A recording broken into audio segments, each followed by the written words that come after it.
right, good morning, good evening, good afternoon, ladies and gentlemen, citizens of YouTube, and all you Israelites out there. Shabbat Shalom. This is Pastor Dowd. I'm here with my Israelite family, myself and Sister Carol. We're here in South Carolina with Brother Austin and Sister Sierra Baltimore. I was talking a little bit earlier, and the only reason why I'm in here doing this video right now is because, you know, it's the Shabbat, and everybody is probably preparing to watch Brother Shane give a message here on Online Church.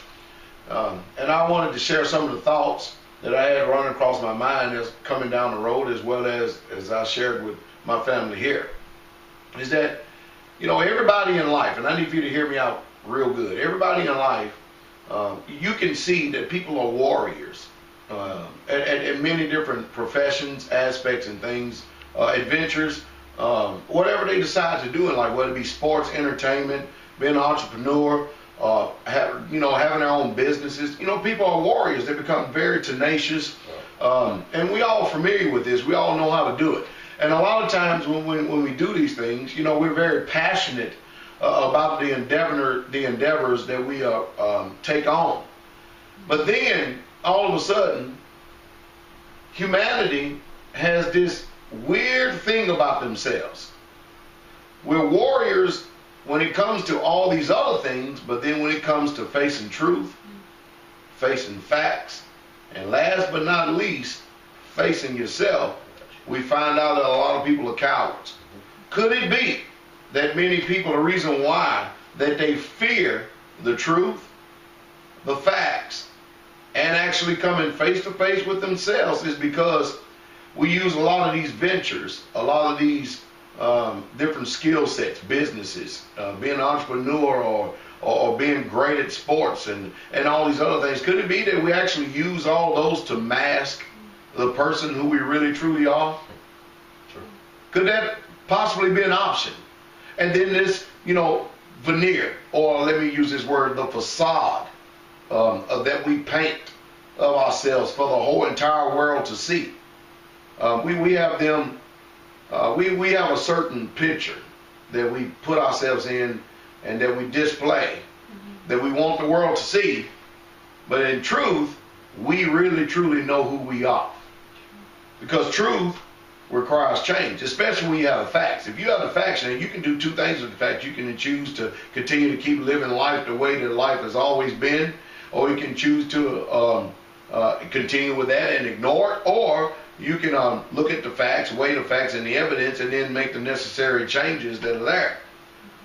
Both of them require the train wreck with actually looking at yourself face to face and really seeing yourself for who you really truly are. That's the only reason why people refuse to convert. That's the only reason why people refuse to be transformed. It's the only reason why people refuse to change. You know, see, when we live in a country, live in a society to where everything is a lie, under the illusion that it's the truth, we're comfortable in those environments because we're in darkness, in ignorance, and we haven't come to the light. But when we do come to the light, we have a transformation that truly takes place.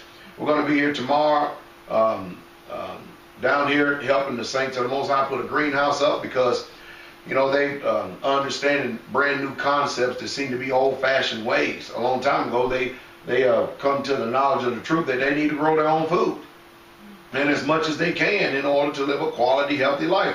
And one thing I'm glad to see when I'm down here visiting my son and daughter is that the house is peaceful. The Prince of Peace rules here. They have good food. They're not pretending. They're very serious about this. They have one on the way that they're going to be training up in the ways of the Most High. And when you're looking at young people like this that embrace the knowledge of the truth, Sister Carol and I came to the Most High in our early 20s and stuff. We understand the path and road that they're on. The good thing about it is that while myself and Sister Carol did not have what you would call very good examples in front of us, they have good examples in front of them. And we've determined to make ourselves that way. And so to save them a lot of steps and a lot of heartache and a lot of pain in life, which they can pass on to the successive generation. We hope that you enjoyed the service today, each and every last one of you. Y'all want to say hi to the family out there in YouTube land? Shalom, Israel. Hallelujah. We bless each and every last one of you. Sister Carol, say hi. You on the camera. Hi, hallelujah. Bless you, saints. Y'all know Sister Carol don't like being on no cameras. Y'all know that Sister Carol, Cindy, all of them, they just don't like being on no cameras. But anyway, we're enjoying ourselves. The rest of the saints will be over here in a little bit. The Watchman is going to be here as well. Brother Anton from North Carolina. We hope that y'all have a peaceful Sabbath. I hope that I said something that will be able to stimulate, at least try to stimulate your conscience to get you to think. Because no matter what, those of us who understand the truth and know the truth, and we are that are in the knowledge of truth, we're forced to actually make the changes our own selves, because there's no way we can continue to keep living in this world, which is an ever-changing environment for the worse and not the best. So we have to make moves. We have to do things that's going to benefit us as a people in order to maintain our health, because you can have all the money in the world, but yet if you don't have your wealth, if you don't have your health, you don't have nothing. And that's just the truth. You have a beautiful, beautiful Sabbath. The King is coming. So.